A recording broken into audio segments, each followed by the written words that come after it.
Então é isso, muito bem-vindas, bem-vindos, bem-vindos. Grazi, quer dar uma palavrinha de boas-vindas também? Posso dar um oi, é um prazer ver esse grupo de novo reunido e se ampliando. Estou vendo que tem pessoas que estão aqui, que estão vindo pela primeira vez, provavelmente, que eu não lembro de ter visto no outro encontro.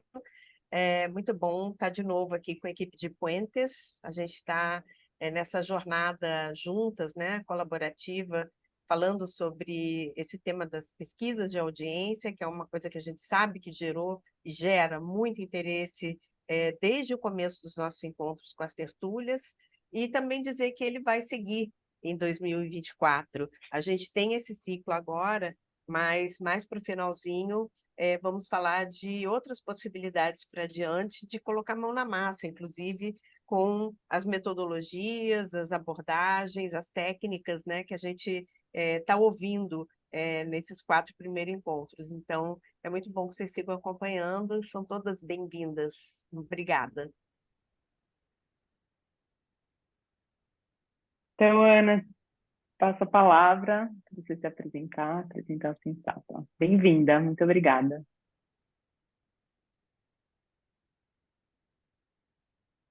Muchas gracias a ti, Carol, Graciela, a todas y todos quienes están aquí. Para mí es un honor realmente tener este espacio y poder contarles todo lo que hemos hecho en temas de estudios cuantitativos de audiencias junto de la mano de Puentes en los últimos 4 años. Realmente mi expectativa de esta reunión es que ustedes salgan con mucha curiosidad de aplicar esto en su trabajo y también consultar todos los materiales que Puentes ha producido junto con Sensata en estos 4 años en América Latina.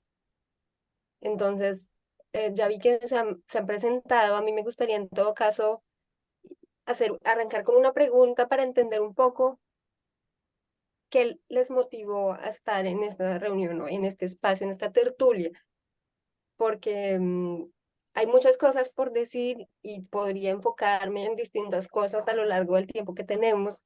Entonces sería valiosísimo si pueden escribir en el chat o también levantar la mano y contarnos un par de intervenciones para tener una idea de qué es lo que más les interesaría sacar de este espacio y de esta conversación.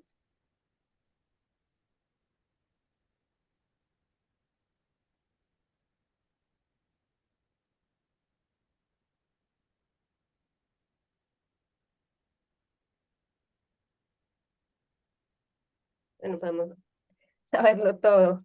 Excelente. Bueno, eso, mientras van escribiendo en el chat o si alguien quiere levantar la mano, les cuento un poco la dinámica de este estudio, de esta presentación, perdón. Les voy a contar primero, pues, qué son los estudios de audiencias cuantitativos en general y a qué nos referimos en este contexto. Segundo, vamos a ver un par de ejemplos de estudios de audiencias, uno de justicia ambiental y otro de educación sexual en Centroamérica.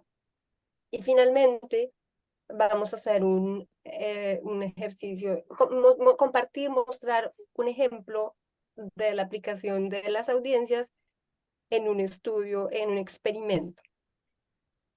Entonces, la idea es que a lo largo de toda la conversación ustedes pueden hacer preguntas, ya sea levantando la mano o a través del chat. Sinceramente, cuando ustedes hacen preguntas, pueden influenciar mucho el camino de la conversación y se vuelve mucho más enriquecedor para todo el mundo. Entonces, bienvenidas las preguntas, los comentarios, las opiniones, incluso críticas, súper bienvenidas. Bueno, aquí tenemos algunos comentarios. Dice, herramientas que puedan servir a los equipos de cineastas, mejores momentos de usar referencias, precisar las audiencias y medirlas mejor, conocer experiencias que consigan, esa palabra no la entiendo, aperifosar, Aperfeiçoar, como mejorar o aceitar. perfeccionar, Perfeccionar. perfeccionar nuevos enfoques para medir el impacto en audiencias, información de base para diseñar estrategias efectivas, conocer la metodología, excelente. Bueno, Pues arranquemos entonces.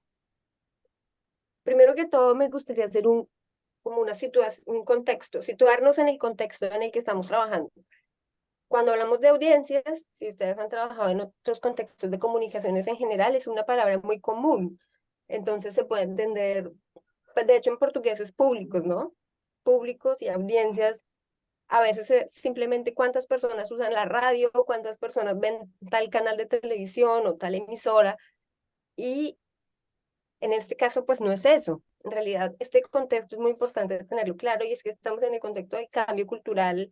Hay quienes también lo llaman cambio de comportamiento o cambio narrativo, es como cambiamos el mundo.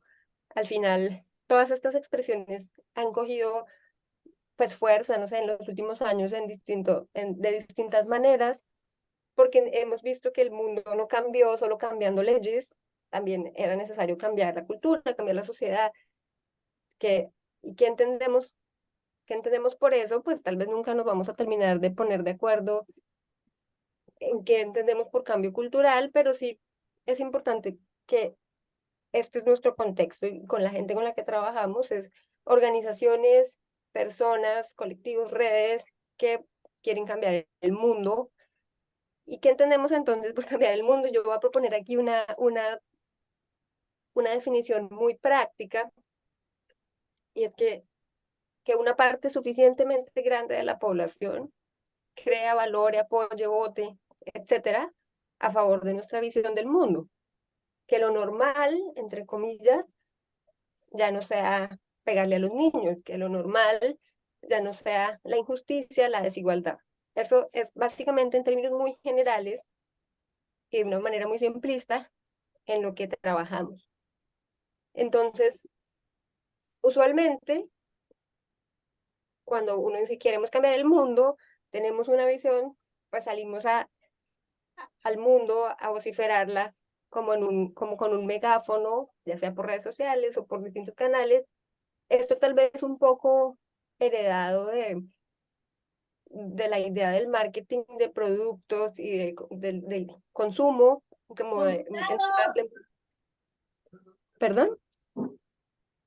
¿Por ahí alguien dijo algo? ¿O fue un accidente? Creo que fue un accidente. Sí, accidente, creo. Bueno, entonces puede ser heredado del marketing que nos dice como entre más le muestre a la gente el producto, pues más lo va a comprar. Entonces simplemente es cuestión de salir y mostrarle a más gente mi idea, mi visión del mundo y entonces probablemente eso va a hacer que me apoye. Sin embargo, esto no es la realidad y muchos movimientos y muchos colectivos se han venido estrellando con la realidad de que a veces estos esfuerzos por salir a decir lo que queremos decir pueden tener efectos incluso negativos en el avance de las causas que queremos ver en el mundo. Entonces, esta es como la pregunta que nos convoca a hacer estudios de audiencia, si es si realmente sabemos lo que piensa la gente sobre nuestra causa, realmente sabemos en qué momento, en qué lugar estamos parados, cuál es el punto de partida o lo que llamamos más técnicamente la línea base. Sabemos cuánta gente está de acuerdo con nosotros, cuánta gente está en contra. Muchas veces no, y de hecho eso es muy interesante el trabajo que hemos venido haciendo en estos 4 años, y es que en muchos movimientos progresistas, y de hecho por eso me parecen muy valientes todas y todos ustedes que están aquí hablando de datos cuantitativos, porque suele ser un tema que en algunos espacios del progresismo no es tan aceptado, no es tan común. Incluso hay una perspectiva un poco crítica hacia los datos o las encuestas porque se ven como una descripción de la realidad. Si yo hago una encuesta para ver cómo son las cosas, eso es completamente opuesto, o no necesariamente opuesto, pero es distinto a decir el mundo que yo quiero ver.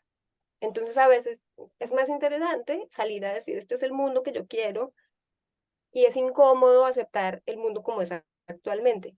Pero lo que hacemos con estos estudios es tratar de describir y mostrar pues cuál es el momento actual, cuál es la situación, entre comillas, real de algunos temas o causas de derechos humanos. Pero hemos tenido situaciones, y les voy a poner un ejemplo para explicar a lo que me refería, el primer estudio que hicimos con más de 82.000 personas en América Latina respondieron esa encuesta. Tuvimos una pregunta que decía si las feministas hacen el mundo mejor o peor en una escala Likert de 5 grados. Y recuerdo que una persona cuando estábamos presentando decía, no, eso no puede ser. No puede ser que las personas estén así tan en contra o que piensen que las feministas hacen el mundo peor. Eso no tiene sentido. Y pues no tiene sentido, pero esos son los datos de 82.000 personas que piensan eso con una distribución poblacional muy confiable.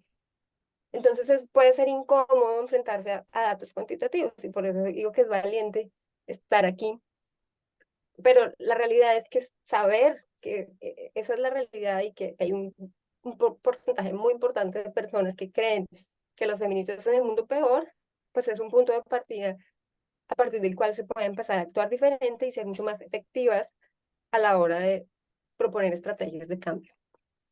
Entonces, un hecho, pues esto hace parte como de la teoría de comunicaciones estratégicas que defiende Puentes y que seguramente si estuvieron en la reunión pasada también hablaron sobre esto.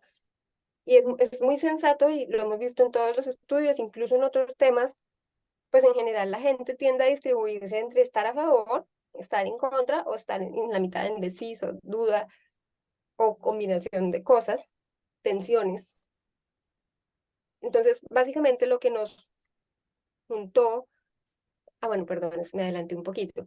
Esto es importante mencionarlo. A mí me gusta mucho mostrar este iceberg para explicar cuál es nuestro enfoque con los estudios de audiencias que hacemos, porque volviendo al concepto de audiencias, que es muy amplio y todo el mundo lo usa, o públicos, muchas veces las segmentaciones que se hacen de audiencias son basadas simplemente en aspectos demográficos.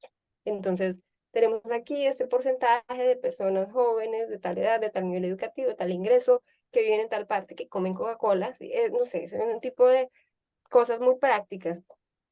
Sin embargo, nuestro interés y más que todo nuestra apuesta metodológica está basada en la idea de que el comportamiento y las creencias, las opiniones, y cuando hablo de comportamientos pueden ser cosas como votar, la violencia de género, rechazar un proyecto de ley, etcétera, o simplemente estar en desacuerdo con el matrimonio de personas del mismo sexo, en fin, esas cosas son los factores observables, son como la punta del iceberg. Yo solamente veo ese dato, pero lo que está debajo y lo que determina que una persona esté a favor o en contra de un proyecto de cambio cultural o de un proyecto de igualdad o de un proyecto de justicia social es un complejo conjunto de cosas que es la que está debajo de la línea punteada y son justamente estas cosas las que nosotros buscamos medir en nuestros estudios. Entonces aquí tenemos creencias, identidades, valores, emociones, normas sociales, actitudes, estructuras de incentivos, etc. Es todo un reto y es un ejercicio muy interesante construir hipótesis para cada fenómeno, para cada problema, pues cuáles pueden ser las cosas que creemos que están jugando para que la gente esté a favor o en contra. Y a lo largo de todo este tiempo, heurísticas, es una buena pregunta. Heurísticas es una palabra muy bonita. ¿Dónde está? Ah, ahí está, sí. Que es como los shortcuts, los caminos cortos, los atajos que nuestro cerebro ha automatizado para hacer algo o para juzgar algo. De hecho, todo el mundo tiene heurísticas para juzgar algo como bueno. Por ejemplo, para elegir en una carta de un restaurante, pues uno no es que haga un escaneo racional de maximizar su función de prioridades y de preferencias, sino que de algún modo dice, bueno, quiero como pollo, de pronto no, y no quiero proteína, en fin. Esos son como los caminos cortos que tenemos para hacer cosas. Lo grave es que estos caminos cortos van hasta cosas muy automáticas, como juzgar que una persona es más buena o más confiable porque tiene una ropa blanca o porque o que una persona es menos confiable si tiene un tatuaje. Este tipo de cosas también son heurísticas y pues juegan en contra muchas veces de nuestras causas. Entonces, esto para decir que nuestros estudios de audiencias están basados en todo lo que está en el fondo, en tratar de entender las cosas que están en el fondo, bajo la hipótesis de que si pinchamos en el lugar correcto, tal vez podemos tener más efecto que si nos ponemos a discutir en la superficie. Y voy a poner un ejemplo, si hablamos de educación sexual o de aborto, nos podemos a discutir en la superficie de por qué sí, por qué no, si a partir de qué semana o cuál otra, en fin, esos debates por supuesto que hay que darlos y los darán también en un nivel jurídico y etcétera, pero si sabemos que lo que está influenciando más de fondo la postura de una persona frente a un tema es algo mucho más visceral, mucho más automático que la opinión, pues tal vez podemos trabajar en eso y transformar las cosas. Entonces, en el 2020 nos juntamos con Puentes por primera vez a empezar este proyecto de estudios de audiencias con base principalmente en la orientación de valores. La pregunta que inspiró esto, aunque no, tal vez no sé si en ese momento la formulamos así, pero creo que esto es un poco la pregunta que resume nuestros estudios de audiencias, y es cuáles son las creencias y valores que más determinan que alguien pueda estar a favor, en contra o indecisa frente a nuestros proyectos.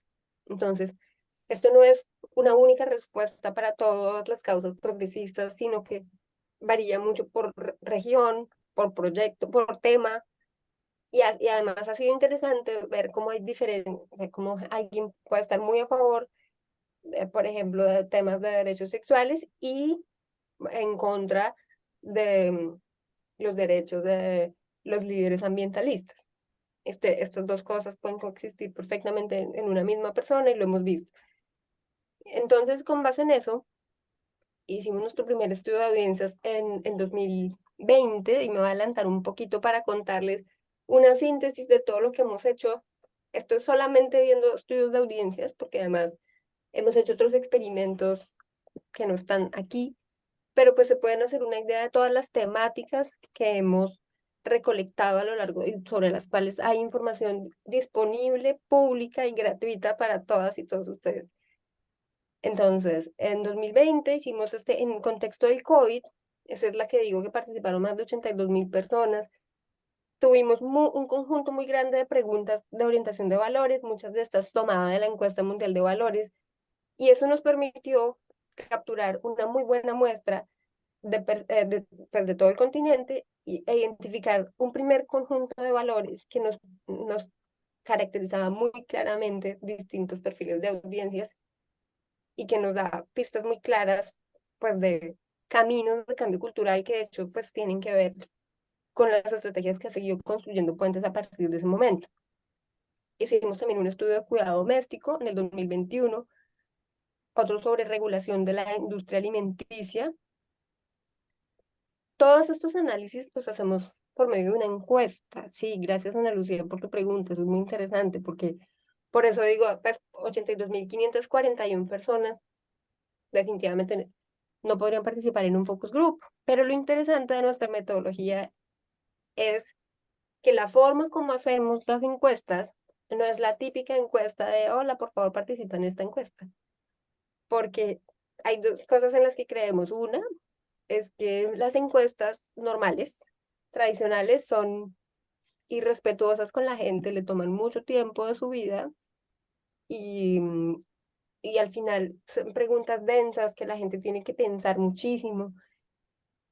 Entonces, de hecho, Sensata surgió con la misión de acabar las encuestas aburridas en el mundo y ser una plataforma de recolección de datos para aquellas personas que trabajan en el cambio cultural o en el cambio en general, el cambio social. Entonces, la forma como hacemos las encuestas es mucho más lúdica. Todo empieza con una pregunta que puede ser como esta: ¿qué tipo de hombre eres? ¿Qué tipo de creyente eres? ¿Qué planeta estás creando? La gente responde en promedio 50 preguntas en cada estudio y al final de la encuesta le arrojamos un perfil que es educativo. A veces dice como tus opiniones son estas, esta es tu postura, te recomendamos hacer esto, o bueno, en fin, varía un poco por estudio, pero ha sido muy interesante porque a veces incluso la gente lo comparte, después de que lo responde, lo comparte como una cosa valiosa. Entonces, tal vez sería una buena idea, Mafe, si aquí está conmigo, María Fernanda y Juan Sebastián de Sensata, que pueden estar también respondiendo preguntas en el chat si tienen, súper bienvenidas. Dije que hacemos 50 preguntas por encuesta en promedio, a veces 60, a veces 45, porque hemos visto que hay un umbral de cansancio de la mente humana después de 50 preguntas ya. Pero la buena noticia es que en nuestra plataforma, y les vamos a compartir próximamente un link ahí en el chat para que vivan una de las experiencias, puede ser el demo de valores, aunque es un poco colombiano. Bueno, ahorita buscamos una en portugués y una en español que esté divertida, porque esas 50 preguntas las responde la gente en solo 5 minutos. Entonces, eso es lo que permite que tengamos este tipo de muestras como las que están viendo aquí, que estamos hablando de miles de personas en la región. Entonces, continúo. Tenemos el estudio de regulación de la industria alimenticia, participaron 32.000 personas. Luego hicimos el estudio de audiencias de espiritualidades, que fue en noviembre del 2021 y participaron 45.000 personas.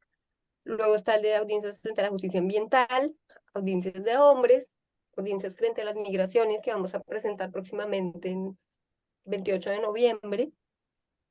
Un estudio de audiencias frente a la educación sexual en Centroamérica, este año también en el que participaron 6.000 personas. Un estudio de audiencias frente a la seguridad únicamente en Colombia. Y próximamente esperamos en el 2024 tener un estudio de audiencias frente al racismo en América Latina. Entonces, esto es lo que hemos hecho, como les digo, es mucho sobre dónde está disponible, pues eso, Puentes tiene en este momento literalmente esto todavía como en un drive de Google, pero la buena noticia es que poco a poco vamos a ir publicándolos en la página del Inspiratorio. Justamente ahorita a finales de noviembre es el lanzamiento del estudio de migraciones y va a estar ya listo en el Inspiratorio. Y la idea es que en enero ya estén todos los estudios públicos pues, para su consulta. Pero en todo caso, si ustedes nos escriben a mí o a Puentes después de esta reunión, con mucho gusto les compartimos el vínculo del Drive. Entonces, ese primer estudio de audiencias que hicimos, volviendo aquí el de 2020, 82.000 personas, nos arrojó este primer diagrama.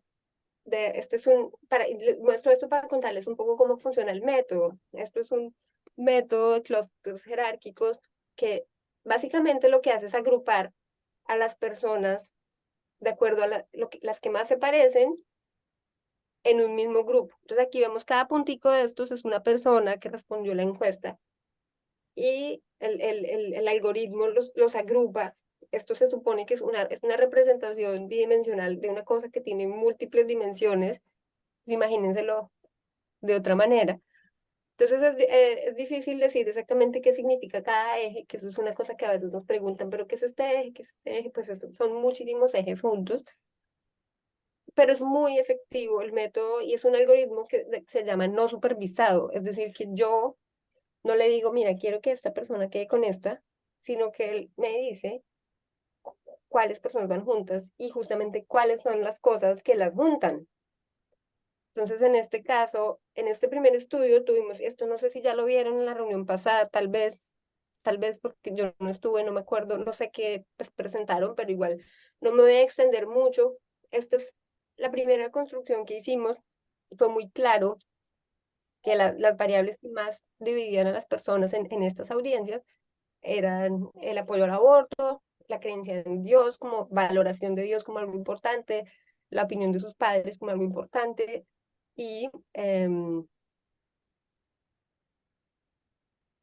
me acuerdo en este momento si estoy olvidando una, pero bueno, ahí podemos ver en general como los factores que más determinan pues las diferencias.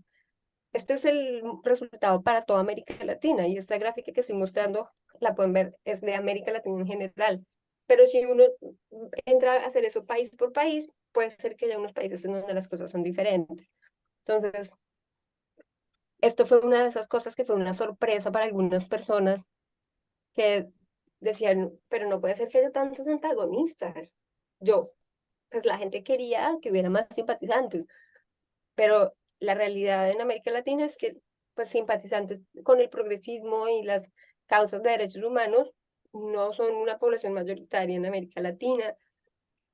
Hay mucho como trayectoria, hay una gran trayectoria de religiosidad y conservadurismo, tradicionalismo en América Latina que todavía pues es un poco opuesta a la defensa de los derechos, y justamente ese es el reto.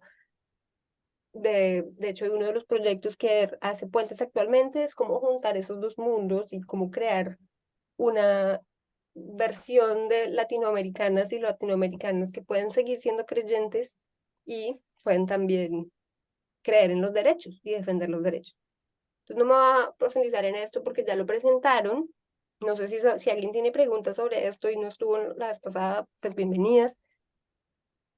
Pero para no repetir, entonces, importante decir que esto varía por cada una de las muestras que analicemos. Si repetimos incluso la misma encuesta aquí en Alemania, pues la gente va a ser súper diferente la distribución, o si lo hago solamente en personas menores de 25 años en toda América Latina, pues también sería diferente. Entonces eso es muy interesante de los estudios que hemos hecho, es que estos análisis en la mayoría de casos no solamente están a nivel región, sino están a nivel país o a nivel subregión.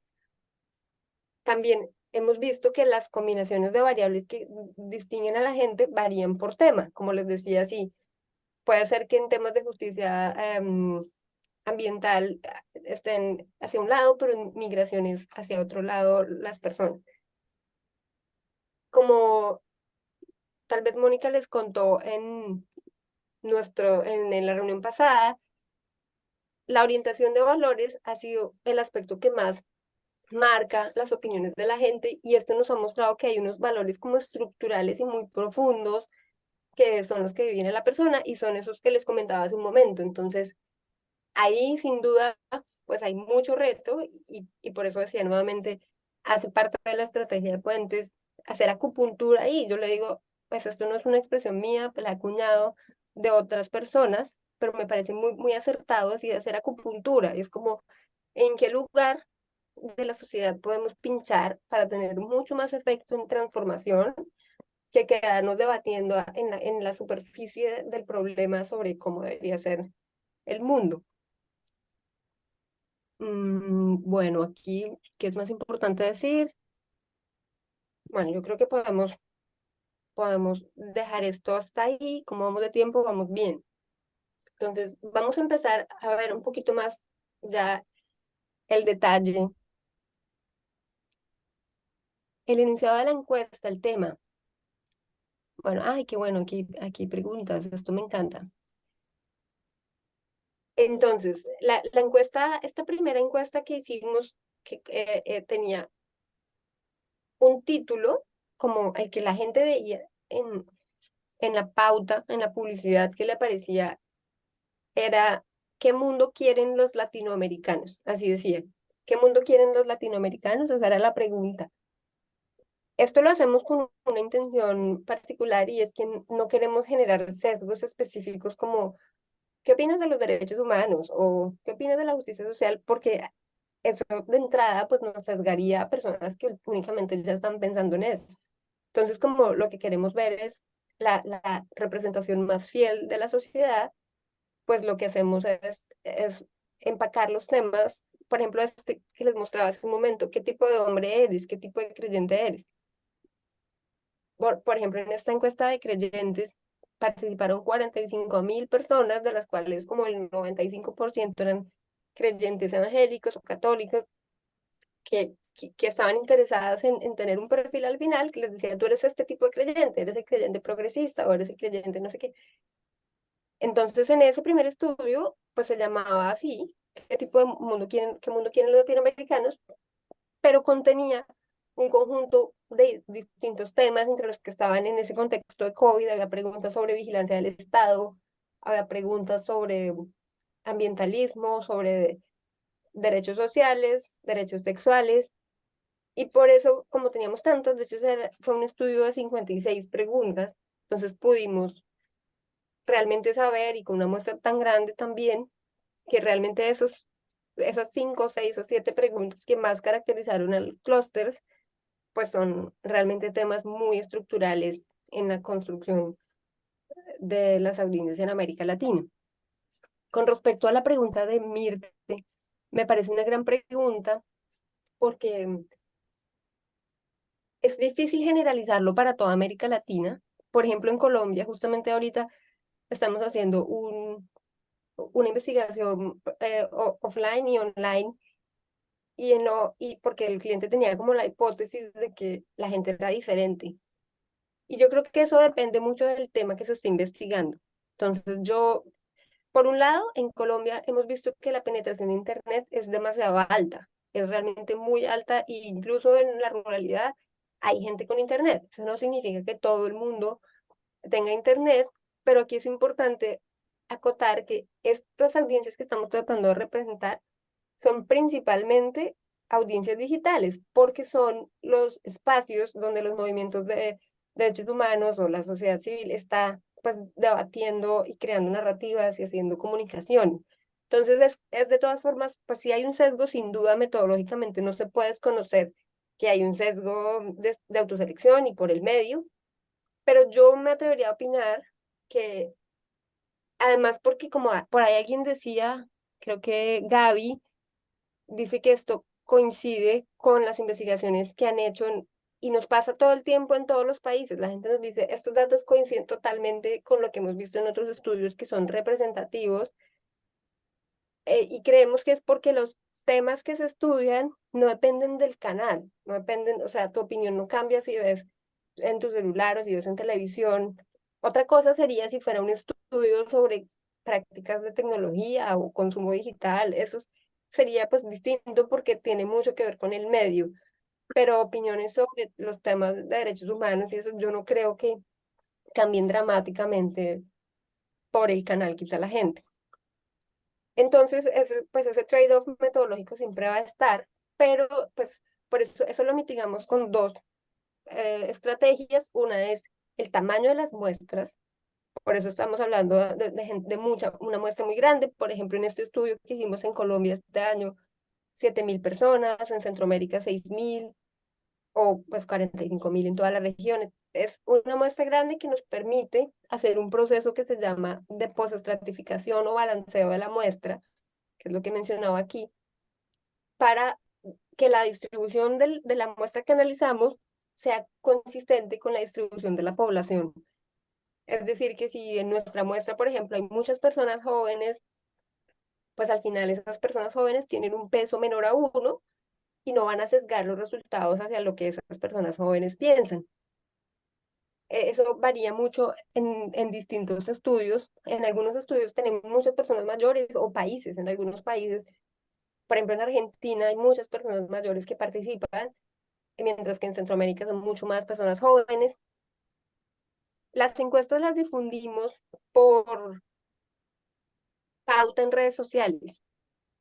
Ponemos publicidad en Meta, son las redes de Facebook, Instagram. Hay otra Audience Network y Messenger. Entonces a la gente le aparece una pregunta, como es la pregunta de la encuesta, como les mostraba aquí. No les aparece, por favor, participa en esta encuesta, te agradecemos tu generosidad, sino que les sale algo así: qué tipo de hombre eres, qué planeta estás creando, en fin. Moni, ¿ibas a decir algo? No, perdona. Ah, bueno, listo. Entonces, en general hemos visto que empezar una conversación con una pregunta es muy potente en despertar el interés de la gente a participar, y pues hemos sido como muy efectivas en lograrlo. De hecho, solo como un dato curioso, siempre que hacemos un proceso de investigación de este tipo, la gente no solo responde las encuestas, sino que comenta en los comentarios. Entonces, al final, terminamos teniendo un montón de material también de cualitativo, de cosas que dice la gente sobre esa pregunta que le hacemos al comienzo.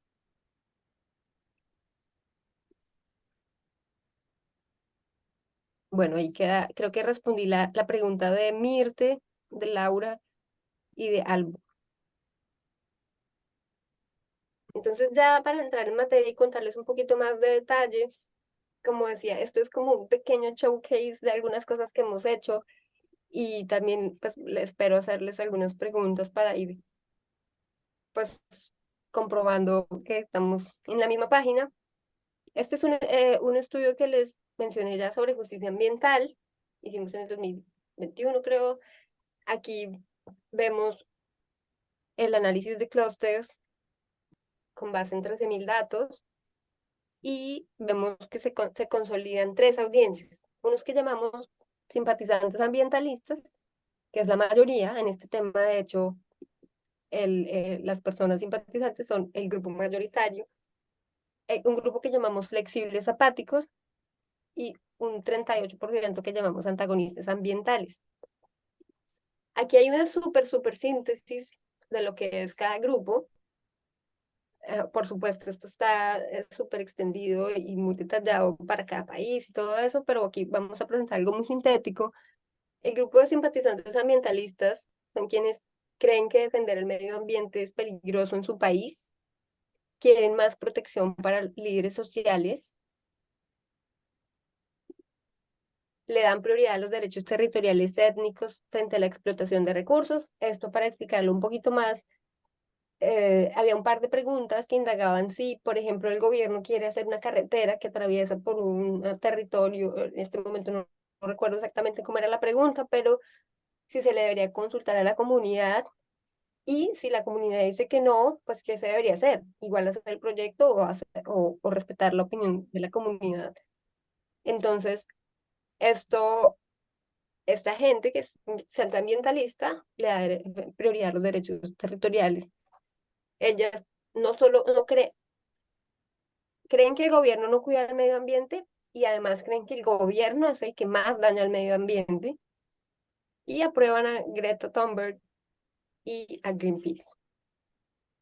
Luego tenemos el grupo que se llama, pues llamamos, esto también, estos nombres nosotros los ponemos, entonces, pues obviamente están sujetos a interpretación, pero lo que buscamos cuando ponemos estos nombres es ayudar a generar una interpretación del perfil. Y aquí hago otra nota metodológica, porque el método de clústeres, si se fijan en la gráfica, hay mucho traslap entre las personas, ¿no? Cada puntico, pero el método de si esta persona se parece más a esta que a esta, entonces la meto en este grupo.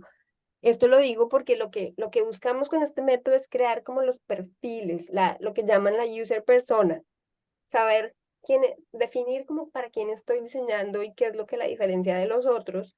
Entonces, a veces, si uno ve exactamente los porcentajes de cada grupo, a veces se sorprende de las cosas que salen relevantes como diferencias, pero es que la finalidad justamente es lograr construir esas user personas basadas en datos masivos. Entonces, este grupo de flexibles apáticos le ponemos ese nombre para ayudar, facilitar la interpretación rápida de ese perfil o esa user persona. Esta gente no sabe si es peligroso cuidar el medio ambiente, ni saben si se debería invertir más seguridad en líderes, no saben sobre derechos territoriales étnicos y no se oponen a la extracción de recursos naturales y son neutrales frente a los activistas ambientales. En cambio, los antagonistas, perdón, que es el grupo en contra, creen que el gobierno cuida algo el medio ambiente, no creen que las comunidades étnicas cuiden la naturaleza, no creen que sea peligroso defender el medio ambiente, están indecisos frente a los derechos territoriales, pero no se oponen a la extracción de recursos naturales, apoyan a Greta Thunberg, pero están divididos frente a Greenpeace.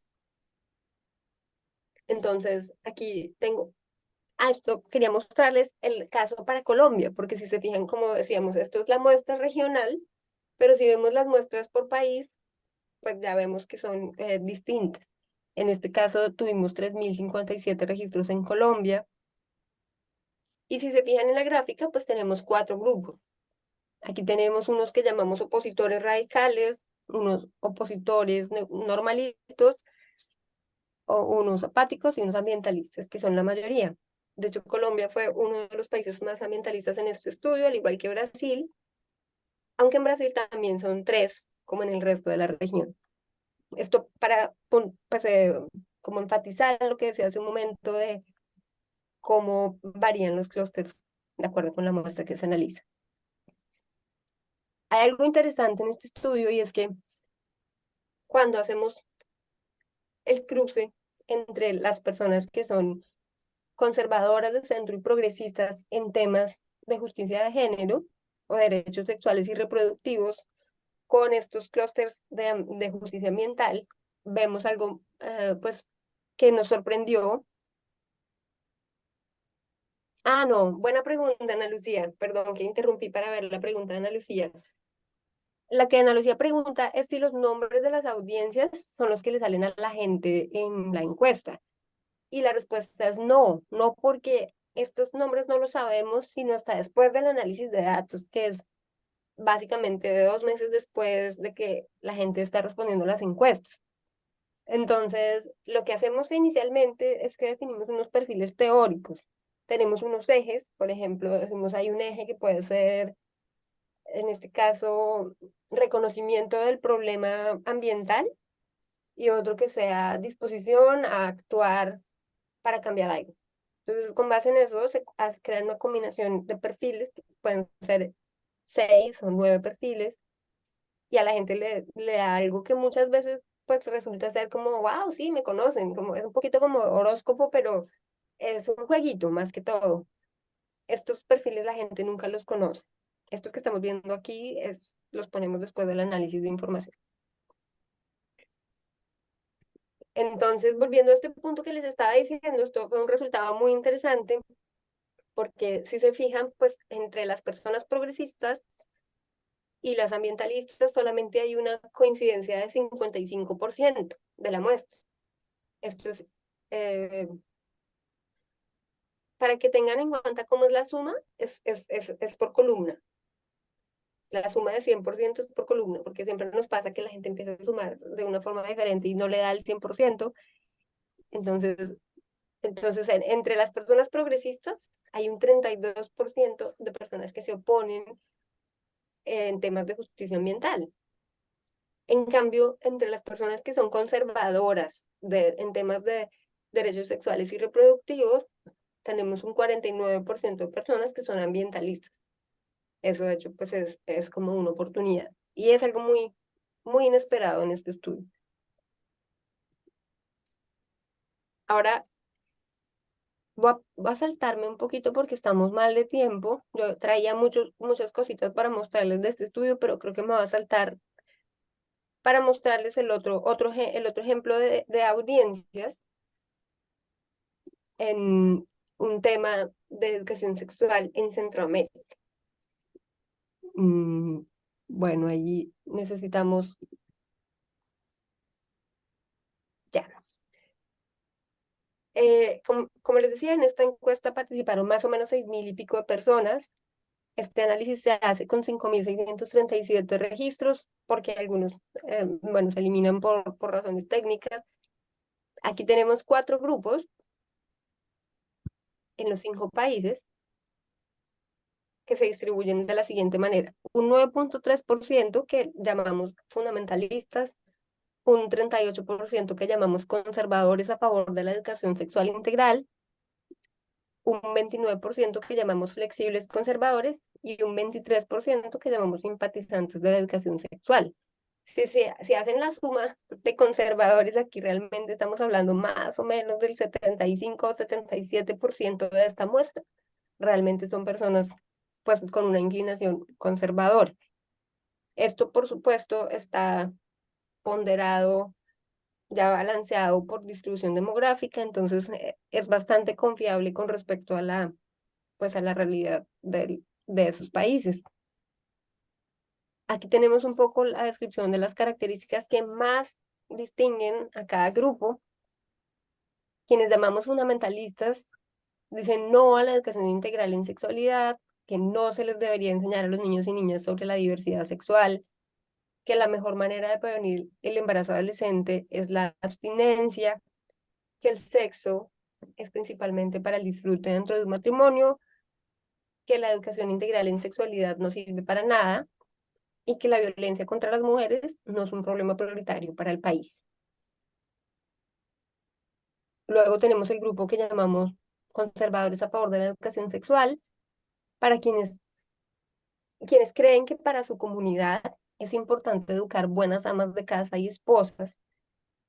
Están a favor de un estado religioso, pues 66%, pero creen que la educación sexual es muy efectiva para prevenir el embarazo adolescente. También creen que padres y madres saben lo suficiente para enseñar sobre educación sexual. También creen que en ocasiones es necesario pegarle a los hijos. Están convencidos que la educación sexual es un derecho, pero también priorizan la obediencia. Y el 100% de estas personas cree que se debería hablar de sexualidad con los hijos lo que más se pueda. Entonces, aquí hay una pregunta muy interesante de Rosa. Dice, claro, claro, eso es una excelente pregunta, porque como les mostraba hace un momento, el método de clústeres jerárquicos coge un registro de datos, es una fila de persona que respondió una encuesta, o incluso si yo no fuera una encuesta, sino yo tengo, no sé, pues digamos, los datos de un CRM de consumo de un supermercado, lo que sea, yo tengo una fila de datos de una persona, es ese puntico que vemos ahí, y el algoritmo lo organiza en alguno de los grupos. Ahí pues obviamente eso tiene su proceso y tiene su ciencia, pero entonces cada conjunto de datos es distinto porque son personas distintas respondiendo preguntas distintas de acuerdo al tema. Entonces por eso es tan importante pues saber a qué muestra nos estamos refiriendo y sobre qué tema estamos hablando. Entonces en este caso pues aquí no tengo el cuestionario para contarles qué preguntas eran, pero por supuesto en este tema de educación sexual en Centroamérica las preguntas eran muy distintas a las de justicia ambiental en Brasil. De hecho, este tema de educación sexual ya lo hemos hecho en Perú, en Centroamérica y en Colombia. Y es muy interesante ver pues, que incluso las preguntas no han sido idénticas. Hay unas que se han mantenido, hay unas que han cambiado, porque las realidades del problema de la educación sexual en cada país son súper distintas. ¿Eso responde tu pregunta, Rosa? Bueno, entonces volviendo a esto, este grupo del anaranjado que estamos viendo aquí nos pareció súper interesante porque, como ven, pues tienen unas creencias muy conservadoras y muy radicales, incluso en algunos aspectos, por ejemplo, el tema del estado religioso o pegarle a los hijos. Sin embargo, están muy a favor de la educación sexual y después de hacer un análisis un poco más profundo también de los aspectos demográficos y otras preguntas, nuestra interpretación de este resultado es que este grupo tiene más personas de áreas rurales y tiene más personas que han probablemente sufrido del problema de embarazo adolescente. Entonces, a pesar de tener una orientación de valores muy tradicional y de ser muy conservadoras, saben los costos de la falta de educación sexual y por eso son tan defensoras de la educación sexual. Luego tenemos un grupo que llamamos flexibles conservadores, que es un poco más indecisión, muestran más indecisión, creen que se debe hablar un poco con los hijos y hijas de sexualidad, que la educación sexual es algo efectiva, están indecisos acerca del estado religioso. En general, muestran como mucha indecisión en las escalas Likert de las preguntas. Y finalmente tenemos, pero este grupo, eso es importante, este grupo gris es el que justifica el aborto en casos específicos en un 63%. En eso se separa de los otros dos grupos. Y esto es un tema que hemos visto a lo largo de todos los estudios, y es que justamente el aborto es un tema que divide mucho a las audiencias. Hay estas personas grises o los flexibles que veíamos más arriba en el otro estudio, se parecen mucho a los conservadores que son tradicionales, creen en Dios, pero ya dicen, bueno, sí, el aborto sí, pero en casos específicos. Los casos que preguntamos en la encuesta son cuando ha habido una violación, cuando está en riesgo la salud o la vida de la mujer y cuando el feto es inviable. Esos son los casos específicos que en general las audiencias flexibles aceptan. Y luego tenemos el grupo de simpatizantes, que es el 24%, quienes ya creen que el sexo es para el disfrute en general, que es más importante crear niños autónomos que niños obedientes, que creen que los matrimonios del mismo sexo también son familia, están en desacuerdo con el Estado religioso, creen que la educación sexual sería que los niños y las niñas se les cuida más y reciben información por parte de expertos, justifican el aborto en cualquier caso, esto ya no es solamente en tres causales, sino en cualquier caso cuando la mujer decida, creen que los contenidos de educación sexual los deben decidir expertos, creen que no es importante educar a más de casa, que el embarazo adolescente se debe prevenir con anticonceptivos, no les importa la opinión de sus padres. Bueno, esto está en rojito y es súper importante porque, y vuelvo a una nota metodológica, que es bien interesante tener en cuenta porque a veces cuando si van a ver los datos, aquí dice, la opinión de sus padres no es importante para el 17%. Es decir, que para el 83% de las personas simpatizantes todavía es importante la opinión de sus padres. Pero el algoritmo, el método, destaca ese 17% porque aunque es pequeño, probablemente es 5 veces más que en los otros grupos o 8 veces más que en los otros grupos donde eso puede ser 1 o 0 o 2%. Entonces, si bien aquí la mayoría de estas personas simpatizantes de la educación sexual todavía les importa la opinión de sus padres, a la hora de construir la user persona o el arquetipo, pues nos interesa ver que para ellos ya no es tan importante la opinión de sus padres. Bueno, entonces yo no sé, siento que he hablado mucho. Me preocupa que se duerman. ¿Cómo estamos de tiempo? Carol, no sé si tú quieres decir algo, hacemos una pausita. ¿Cómo van los ánimos? Ah, eu acho que a gente podia seguir, a gente tem mais 30 minutos.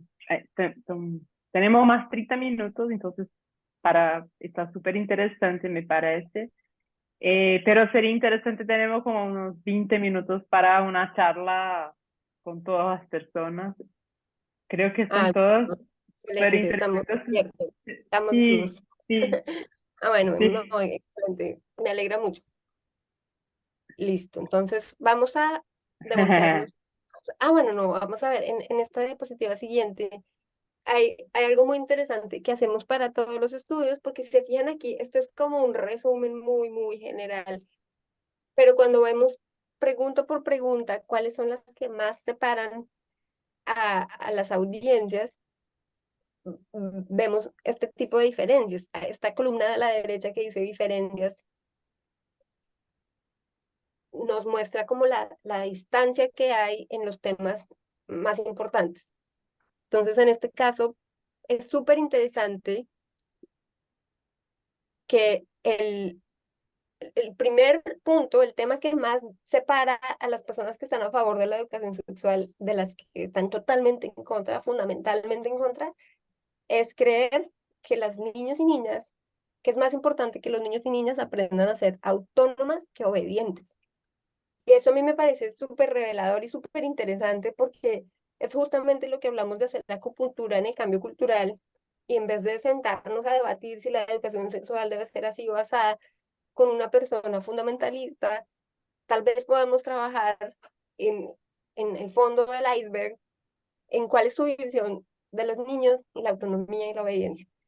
Por eso justamente Puentes en este momento estamos llevando a cabo un experimento de comunicaciones para construir una narrativa de crianza libre y respetuosa para apuntarle hacia ese camino de cómo lograr que las personas quieran más niños autónomos que niños obedientes y cómo incluso desarrollar esa idea de autonomía, esa categoría de autonomía que la verdad en América Latina pues no se ha construido y no somos una sociedad autónoma y en fin. Entonces, digo, esto resultó realmente muy interesante que fuera el tema que más marca. siendo justamente un tema tan de acupuntura cultural y que parecería, bueno, me devuelvo la lámina en español, que parecería algo como no tan importante, no tan cercano a, al aborto o algo así, pero en todo caso sí está muy en el fondo. La siguiente cosa que más separa las audiencias es la creencia de si el sexo es para el disfrute en general o para el disfrute dentro de un matrimonio, o la otra era, no me acuerdo ahorita. No me acuerdo las opciones de respuesta, pero aquí estamos viendo solamente en esa opción de respuesta, y también es súper interesante cómo pues el disfrute, el sexo para el disfrute en general está totalmente desacreditado para las personas conservadoras. Entonces también es una de esas creencias muy, muy estructurales que están en el fondo del rechazo a la educación sexual.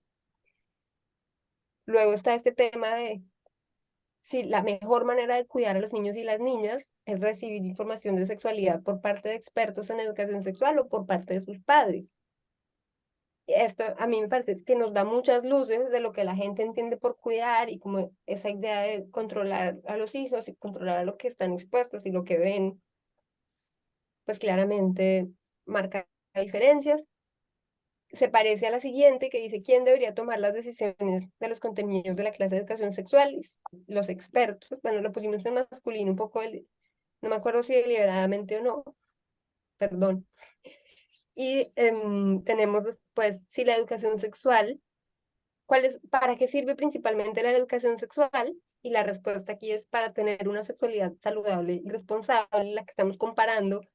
Entonces, la gente simpatizante de la educación sexual tiene clarísimo que ese es el uso, la función de la educación sexual, mientras que las personas fundamentalistas y las conservadoras no lo tienen tan claro, tienen otras perspectivas. Y finalmente tenemos la pregunta de esto es de estado religioso, si las cosas estarían mejor en caso de que las creencias religiosas coincidieran con mis propias creencias. Perdón, es que me confundí con el portugués. Las cosas estarían mejor si las leyes en este país coincidieran con mis creencias religiosas.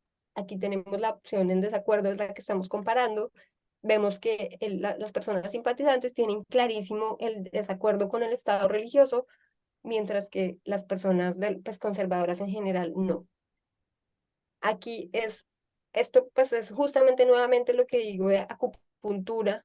Uno no diría probablemente que tiene algo de relación la educación sexual con el estado religioso, no sería como la primera cosa que se le ocurre, pero pues aquí vemos que está entre las 6 variables de este estudio que más influencia tiene en definir las audiencias. Entonces, voy a parar un segundo de compartir esto para mostrarles, voy a volver por un momento al estudio anterior de justicia ambiental, porque estos estudios tienen una parte que son los componentes de audiencias, en los que vemos esto, cómo son las audiencias, y lo que buscamos es pues, pensar cuál es la audiencia con la que queremos trabajar y cómo es posible aproximarse a esta audiencia con base en estos datos. En todo caso, puede ser distinta la estrategia que cada organización pueda llegar a tener, porque, no sé, supongamos que haya una organización que se quiera dedicar a neutralizar antagonistas, pues en ese caso va a tener una aproximación distinta que si va a querer activar personas apáticas para que se interesen más en estos temas.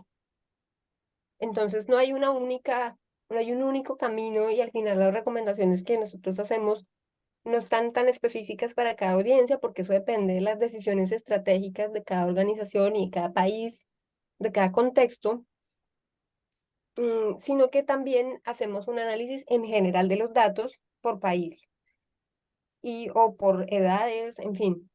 Entonces vamos a mostrarles algunos resultados interesantes y, y como mostrar algunas cosas que hemos hecho dentro de esos estudios que nos han parecido muy valiosas. Esto era una pregunta que era muy sencilla porque solamente le mostraba a la gente 2 opciones. Esto es un experimento, de hecho se llama un choice experiment o un experimento de elección discreta. mm, en el que la gente ve dos opciones. Entre esta lista que ven aquí a mano derecha, dice, el gobierno debería dar prioridad a proteger los territorios indígenas y afro o reducir el uso del plástico. El gobierno debería dar prioridad a frenar la destrucción de los bosques o proteger a las personas que cuidan el medio ambiente. Todas son acciones que podría llegar a tomar el gobierno, pero como los seres humanos nos agotamos cognitivamente, si yo les pido a ustedes que por favor organicen esas prioridades, que de hecho eso es lo que hacen muchas encuestas tradicionales, como por favor organice estas prioridades de acuerdo a lo que debería hacer el gobierno, y un ser humano cualquiera, como no, esto es muy difícil, es imposible yo ponerme a decir, pues, o tendría que ser una experta en temas ambientales para saber qué es lo mejor que debe hacer en un gobierno. Entonces lo que hacemos es un experimento. A la gente solamente le salen dos aleatoriamente, le salen algunas dos, y tiene que decidir entre esas dos, pues priorizar una. Esto le sale creo que 2 veces, y con base en esas respuestas construimos la distribución de las prioridades para toda la muestra. Entonces, aquí, en esta pregunta, nos pareció muy interesante ver cómo en general se priorizaron cosas como el aire, los bosques y el petróleo por encima de las personas y los territorios. Si se fijan en las grafiquitas, aquí vemos los distintos países. Si quieren, miremos el caso de Brasil, que es aquí abajo. Entonces, la opción que decía reemplazar el petróleo por energías renovables, bueno, en Brasil fue la menos importante, pero eso es solo en Brasil. Si ven Venezuela, Perú, Colombia y Centroamérica, están, pues, ese puntico amarillo está más arriba. Pero en Brasil, lo más importante fue el aire, luego los bosques, luego está el de reducir el uso del plástico. Y lo menos importante en Brasil fue proteger los territorios indígenas y afro, seguido de, ah, no, mentiras, el petróleo, estoy mintiendo, el petróleo fue menos importante en Brasil, bueno, seguido de los territorios y líderes. Mientras que en Colombia fueron los territorios y los líderes lo menos importante, al igual que en Perú, los líderes menos importantes que los territorios. Entonces, esto nos pareció interesante como un resultado de cómo tal vez la gente está percibiendo cuidar la naturaleza como los recursos naturales, sin entender que para lograr proteger los recursos naturales hay que proteger también a un conjunto de personas que están asociadas con esos territorios y esos recursos. Esto también lo vemos en otro tipo de preguntas como estos. De hecho, estos son pantallazos de la encuesta en los que pueden ver como lo simple que es la interacción, es un clic. Básicamente es un clic, no hay necesidad de digitar ni pasar la página, pasa solita. Entonces, aquí un 74% de la gente piensa que los problemas del medio ambiente en su país afectan a todos por igual. Solamente un 26% de la muestra reconoce que los problemas ambientales afectan más a comunidades afro, indígenas o habitantes rurales. Esto nos parece pues también un resultado importante en la forma como se está mostrando el problema ambiental.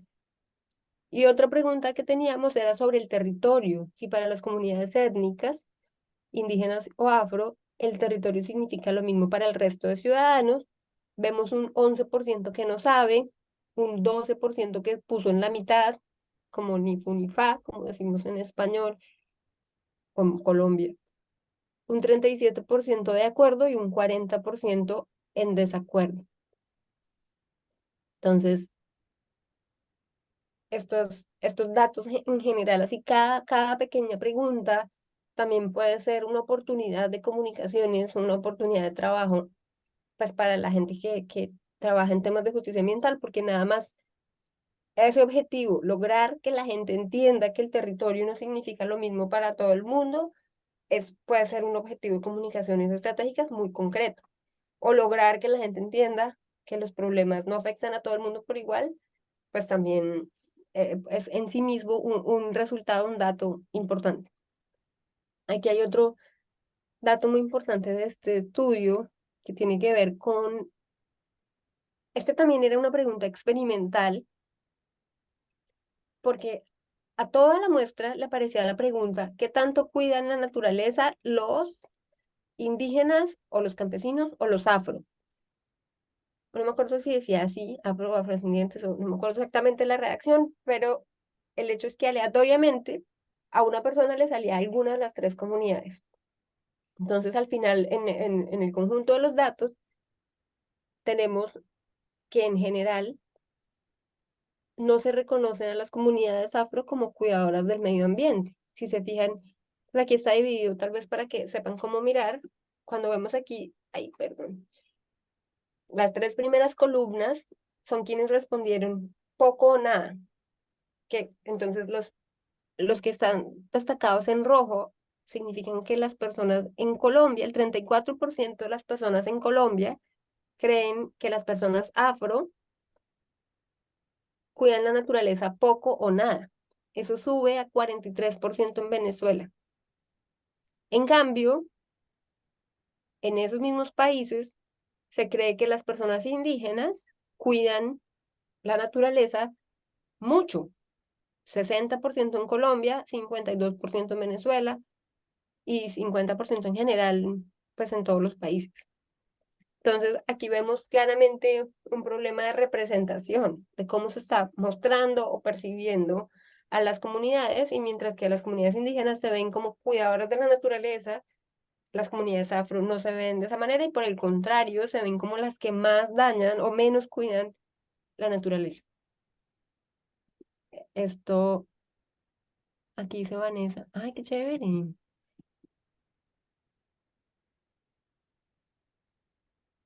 Bueno, ya lo veremos. Gracias, Vanessa, por compartir. Entonces, con base en estos datos que les acabo de mostrar, este es el tipo de recomendaciones que hacemos en estos estudios. Es como lo que acaba de mostrar Vanessa, que me parece precioso, posicionar narrativas de los afro como vinculados a la naturaleza.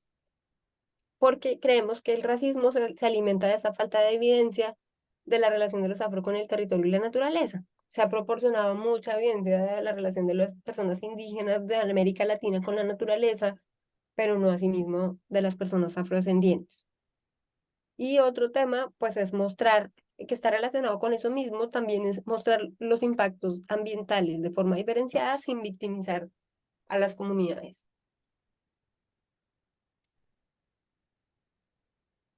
Bueno, yo pienso que va a saltar nuevamente porque creo que no me rindió tanto esta vez.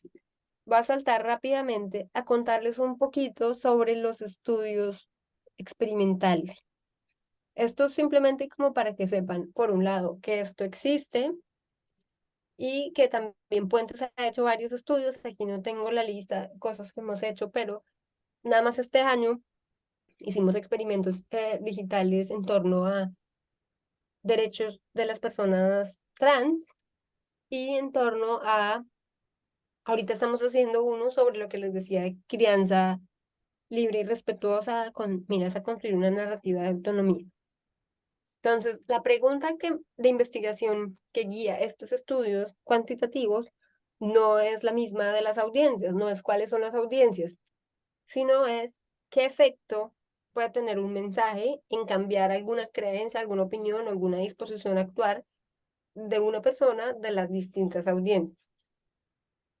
Esto es súper interesante porque a veces es una obviedad, es algo, o sea, si yo lo repito, van a decir como, ay, obvio, pero a veces cuando uno está haciendo campañas de comunicaciones no se acuerda que un mismo mensaje no tiene el mismo efecto en todo el público.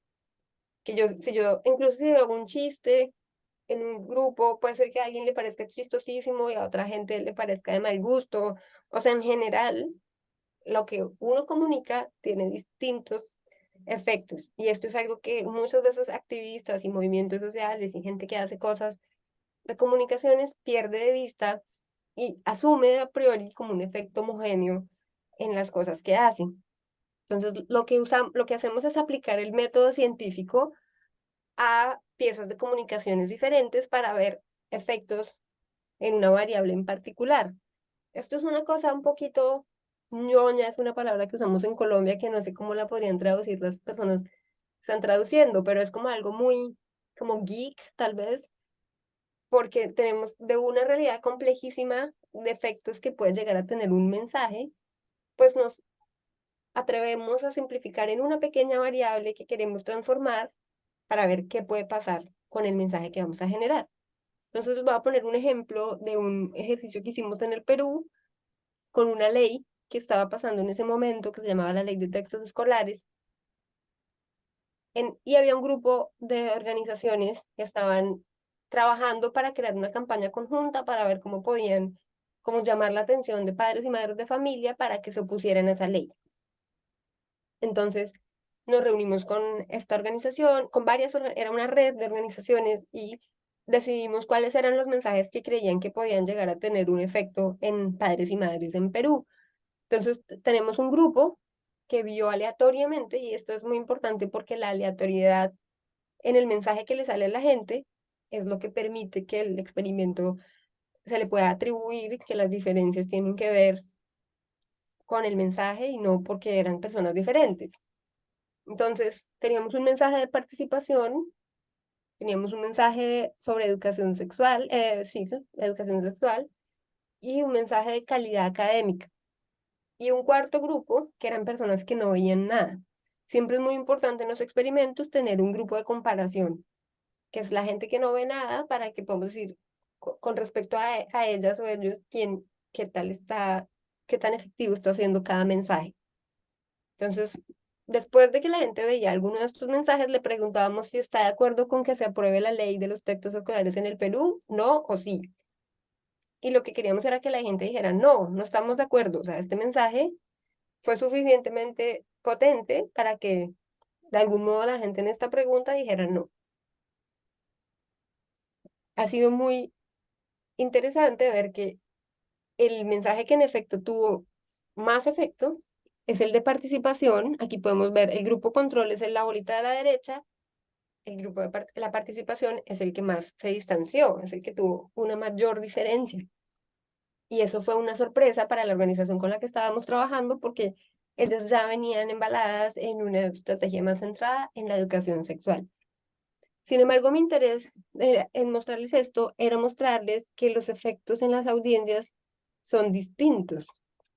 Si bien, como les digo, tal vez es una obviedad, pero verlo cuantificado y saber no solo que son distintos, sino qué tan distintos y cuáles son las diferencias, pues puede permitir hacer estrategias y campañas o narrativas mucho más acertadas y mucho más efectivas. Entonces aquí vemos a la izquierda el grupo que llamamos simpatizantes, en el centro el grupo que llamamos flexibles y a la derecha el grupo de antagonistas. Si se fijan en los colores, vemos que el mensaje de éxito académico fue el que tuvo peor efecto en el grupo de antagonistas, incluso peor que no haber visto nada, porque esta bolita azul son las personas que no vieron nada, mientras que la bolita verde son las que vieron el éxito académico, es decir, que algunos mensajes pueden generar más rechazo o generar el efecto contrario al que queremos, y es súper valioso pues poder medir eso de algún modo con estas metodologías. En cambio, si se fijan en el grupo persuasibles, vemos que el mensaje de educación sexual es menos efectivo que el de éxito académico y mucho menos efectivo que el de participación, mientras que en el grupo de simpatizantes todos los mensajes son efectivos. Ana, perdão, posso? Ana, tá me ouvindo? Eu queria só aproveitar esse experimento que você acabou de apresentar. A gente tem mais 10 minutos de conversa, e aí achei super interessante também esse teste das mensagens agora no final. E aí eu queria só sugerir da gente abrir para uma conversa, para de repente as pessoas poderem trazer aqui ideias, insights, vontades de seguir, né? Enfim, trazer um pouco as reflexões e o que puderam apreender, pensar, questionar a partir da apresentação, que foi maravilhosa. Muito, muito, muito, super obrigada. Podemos seguir assim? Eu sei que tinha muita coisa e tem ainda muito mais coisa para apresentar, mas eu queria pelo menos escutar um pouquinho o que está fervilhando na cabeça das pessoas.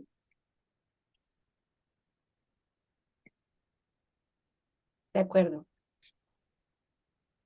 Obrigada. E aí, alguém quer compartilhar um pensamento, uma reflexão?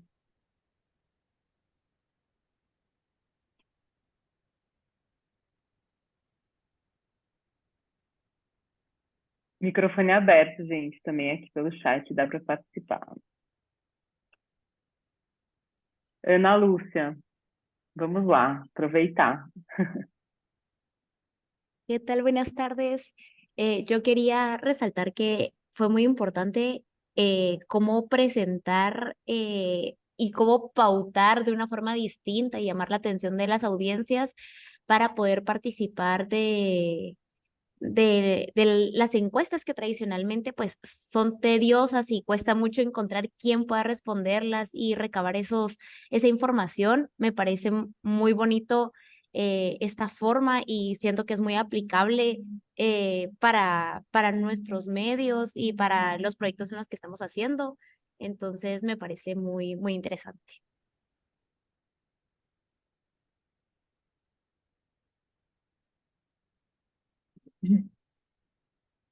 Eu achei super interessante que as pesquisas que já foram feitas e já estão disponíveis, elas têm potencial para apoiar e levar a reflexão de muitas campanhas e ações que estão em curso atualmente, né? E aí eu fico me perguntando nesse processo de apropriação mesmo e de poder construir a partir do que já está, dos dados que a gente já tem disponíveis, né? E de como a gente consegue se apropriar e transformar os materiais com que a gente vem trabalhando a partir já do que existe, né?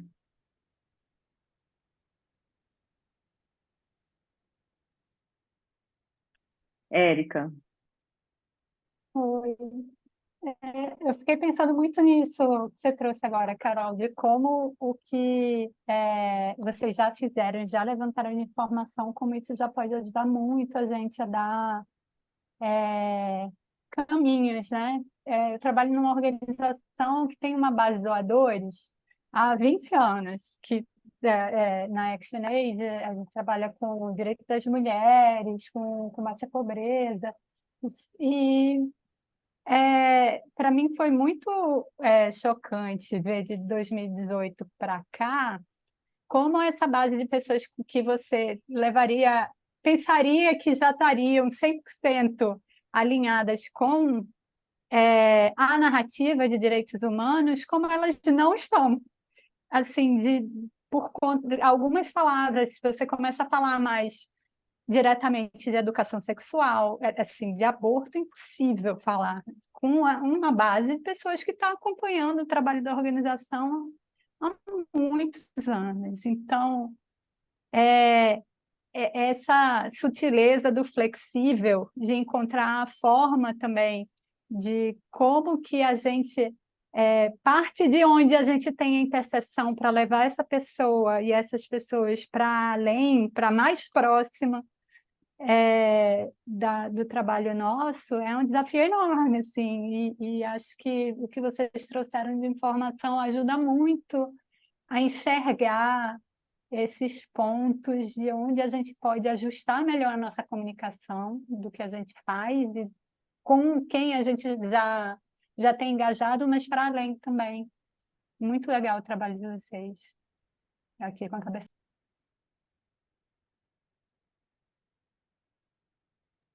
Muchas gracias. Rosa.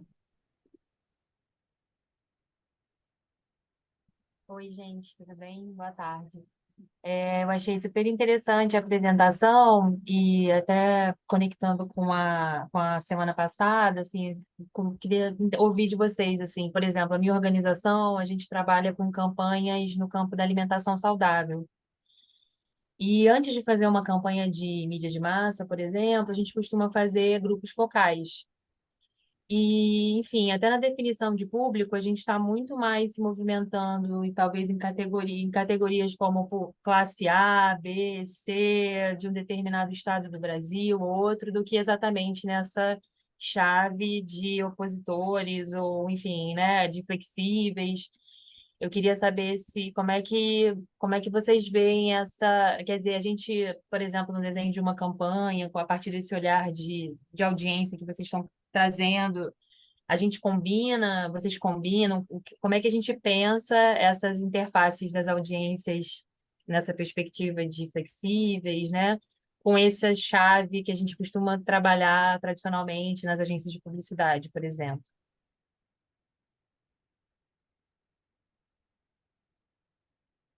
Sí, yo no entendí muy bien la pregunta, pero pues voy a responder lo que entendí, porque creo que, lo conecto con la pregunta de Albor también en el chat, y es que estos estudios pues realmente no son fáciles de hacer para una organización pequeña. Son estudios, a pesar de que es mucho menos costoso, N veces menos costoso que si uno contratara una encuesta normalita de hogares o como sea, es, es poco viable que una organización tenga los recursos para financiarlo, pero peor aún, los recursos para interpretarlo y usarlo y aplicarlo. Entonces, en la práctica, una cosa que podríamos hacer, y se me acaba de ocurrir, es que estas audiencias flexibles y antagonistas básicas de derechos sexuales y reproductivos o de valores estructurales en América Latina, las construimos y las podemos replicar con 7 preguntas. De manera que, como construir un indicador de preguntas, de manera que si tú vas a hacer un grupo focal, podrías, antes de seleccionar a las personas, saber a qué grupo pertenecen. Y entonces si vas a hacer solamente 5 observaciones, serían ya para profundizar sobre estos datos que ya se han recogido. Y asimismo, para todos los estudios tenemos el conjunto de 6 o 7 preguntas que más determinen una audiencia. Entonces ustedes podrían, con base en eso, más o menos entender esta persona a priori antes de entrevistarla, saber de qué perfil es y ya ahí entrar a hacer una profundización cualitativa mucho más específica, localizada y profunda. De esta manera se apalancarían en los estudios que ya se han hecho, que igual son bastantes y son realmente muy ricos, porque más allá de que los hayamos hecho nosotras, sinceramente, hay mucha información. Y esta pública, el próximo que vamos a hacer acerca de racismo también creo que va a arrojar pues, información nueva. No hemos hecho nunca nada, casi ni siquiera preguntas sobre ese tema. Pero no sé si tu pregunta tenía otro pedazo, es que como estoy oyendo la traducción, pues, tal vez no entendí todo.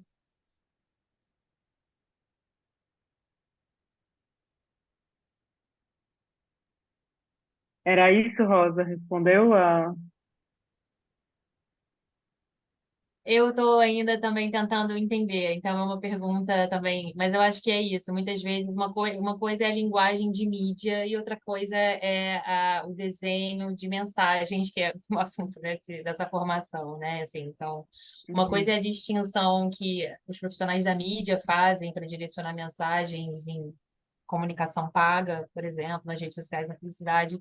E acho que a gente está falando aqui mais de uma construção de mensagem específica para esses diferentes públicos, né? Mas obrigada, Ana, de Sí, qualquer forma.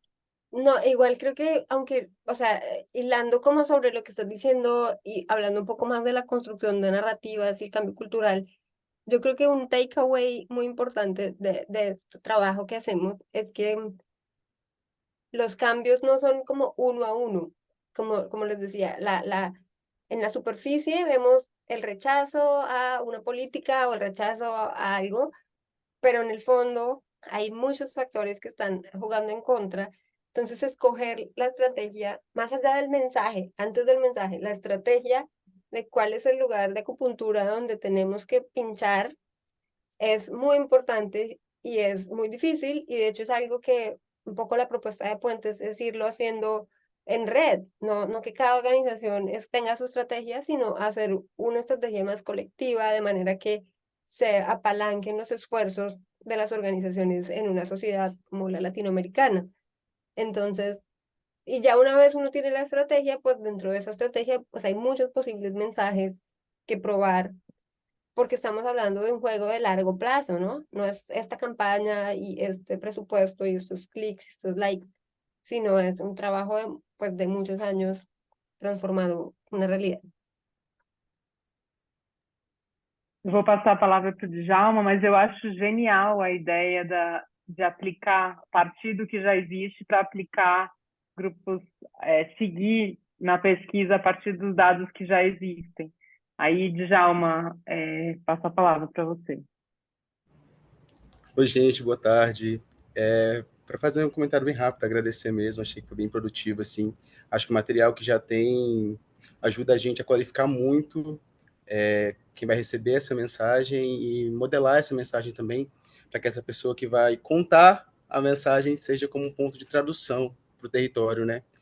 E teve um ponto que me chamou muita atenção, eu queria comentar ele, que é quando fala ali de preservação de meio ambiente, de comunidades afro. Eu acho bem interessante, porque eu tenho pai preto e mãe indígena, eu sou de uma comunidade indígena do Vale do Jequitinhonha, que é uma região que está agora muito explorada, muito cobiçada pela exploração do lítio, né? Dizem que o Vale do Jequitinhonha tem 85% do lítio do Brasil, e com essa desculpa estão com uma exploração assim, que esconde todos os danos diretos e indiretos que estão sendo causados para a região, para as comunidades tradicionais. Aí eu senti falta no recorte, aquela coisa que eu sempre sinto, né? O primeiro recorte dos quilombolas, me interessa muito saber como as pessoas, em geral, veem os quilombolas nesse sentido, se entendem que eles cuidam da terra, se existe essa diferença, ou se cabe ali realmente, né, deixar tudo separado, mas fica aí a pesquisa para a gente fazer, então. E também é muito interessante como o racismo climático e essa aceleração das mudanças climáticas, elas que são agravadas pelo racismo ambiental, elas criam um cenário onde os mais afetados, eles não estão no centro dos debates, eles não estão no espaço de elaboração, de criação, de imaginação, de narração e de decisão do ativismo ambiental, sabe? E isso para o público geral e para quem está no epicentro do ativismo mesmo. Assim, se a gente pensa no ativismo ambiental, ele é branco, né? Ele tem uma cara branca. Tanto que a Greta, ela passa incólume por todo mundo vê e aceita bem o discurso dela, assim, ela tem algo nisso que a gente pode estudar. Por que essa tradutora aqui comunica com todos os públicos? Achei um ponto interessante para estudo mesmo, assim. E interessante pensar nesse discurso que culpa o indivíduo pelo uso, sei lá, do copo descartável, enquanto ele esconde ali que grandes empresas que fazem grandes pescas, bycatch, matam a fauna, dispersam a maior quantidade de plástico que tem no oceano, mas faz a mulher preta da favela ali se sentir culpada por levar uma sacola do supermercado, sabe? E essa mesma empresa que faz a gente sentir culpado são as empresas que estão lá jogando plástico no oceano. É muito interessante pensar na correlação disso tudo, mas como que isso reverbera ali na impressão que a sociedade tem, né, dos povos racializados.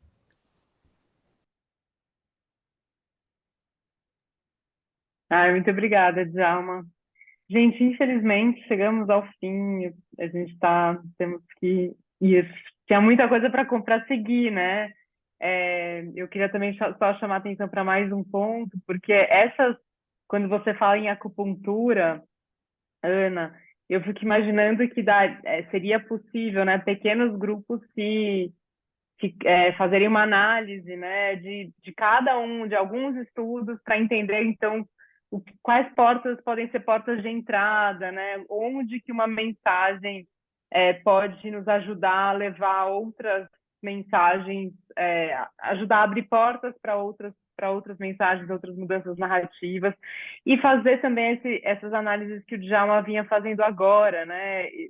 Que tem uns caminhos tortuosos aí, inclusive quando a gente compara Brasil e outros países, muitas vezes tem uma discrepância grande também, né, de percepções, enfim. Então, fico morrendo de vontade de seguir abrindo essas informações e discutindo cada um dos pontos.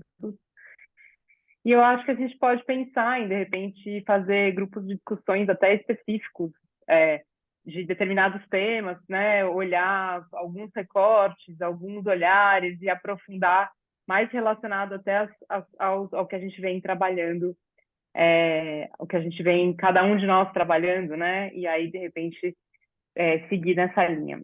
Falemos sobre isso. Muito, muito obrigada. Foi muito maravilhoso. Estão aqui perguntando se é possível ter a gravação. Sim, a gente vai compartilhar com todas as pessoas a gravação e esse material. Ana, tudo bem compartilhar esse material que você apresentou, né? Sí, claro que sí. creo que nos ponemos en contacto para ver qué link o dónde está toda la información y claro que sí, también cuenten conmigo para seguir charlando. Sim, muito obrigada. Gente, agradeço novamente em nome da Iris. A Graça já teve que sair, mas foi muito bom. E a gente compartilha para todo mundo que se inscreveu, a gente vai compartilhar a gravação e também o material.